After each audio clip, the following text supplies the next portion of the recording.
Democrats portray Donald Trump as an authoritarian with no respect for the law, man. While his conservative boosters say he's a pragmatically minded businessman with a plan to save the nation and perhaps the world. So will President Trump be a dictator or a compromiser? Let's ask Fox News chief Washington correspondent James Rosen. He's also the author of the New York Times best-selling book, A Torch Kept Lit, Great Lives of the 20th Century. It is a fascinating, fantastic read.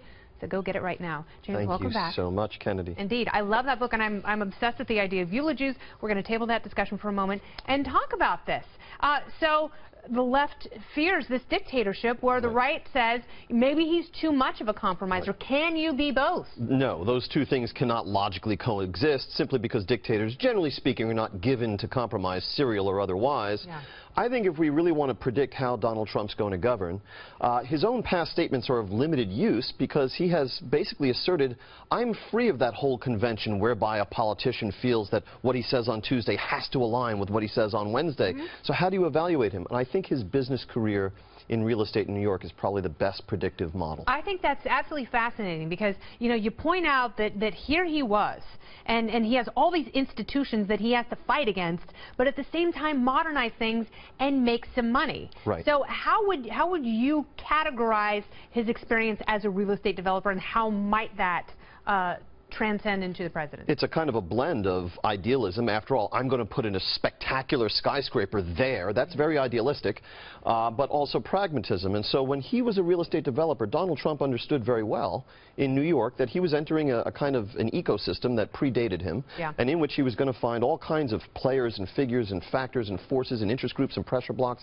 Some of them he was going to be able to navigate, some of them circumvent, and others he was just going to have to outright appease. And I think there's every reason to believe that he will enter Washington and the business of governing in a very similar way, understanding that he's entering a kind of an environment that predates him, and in which he'll be able to circumvent some of the people and the factors and the forces. He'll have to navigate some of them, which is cut a deal, and others he'll just have to outright appease. And that's why it's interesting, because he's gotten a lot of criticism for donating to campaigns of Charles Schumer and Hillary Clinton, but at the same time, you know, he knows that pragmatism, you have to do that. And, you know, it's like, think about New York City unions alone and what that must have been like long before he entered the real estate market, and trying to do something successful within that without necessarily changing it, because that's almost hoping for too much. Is that like Washington? Well, and it speaks toward perhaps an ability to move across or reach across the partisan divide.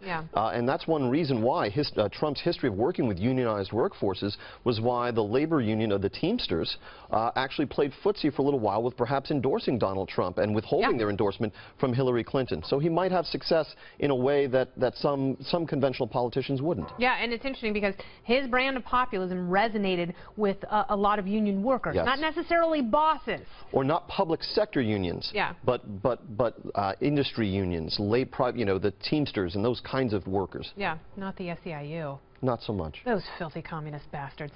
Just kidding, you guys are so fun. I couldn't hear you. Broke up there for a second. What? You broke up there for a moment. Is that you?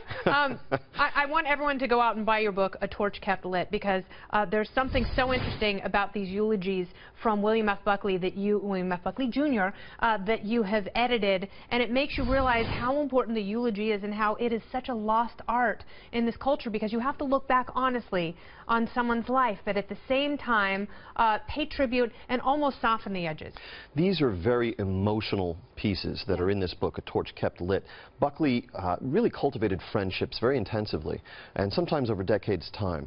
And so sometimes, 30 out of 50 times in this book, he's writing about people he knew personally. And of course, Buckley was a novelist, so he brings this literary gift to conjuring these people, like Ronald Reagan, like others that he didn't know, like John Lennon, Elvis Presley. And they're very emotionally impactful pieces. I dare say that those of our viewers who get A Torch Kept Lit and give it as a gift to your friends for whatever the occasion, they will find that it actually serves to deepen that friendship. That's beautiful, yeah, and it's absolutely true. Many of these eulogies are so emotional, and you find that it must have been very difficult for him to write them, must have been difficult to edit, but you did a beautiful job. Thank you so much. So congratulations on the success of the book. Thank you, my friend. And continued success. Thank you for coming back by. Anytime. You are a good friend, James Rosen. Say it again. You can eulogize me someday. I hope not to be in that position. Oh, well, I don't mind. We'll go out together, Thelma and Louise style. Yeah, right. So great. Really good convertible, too. Perfect.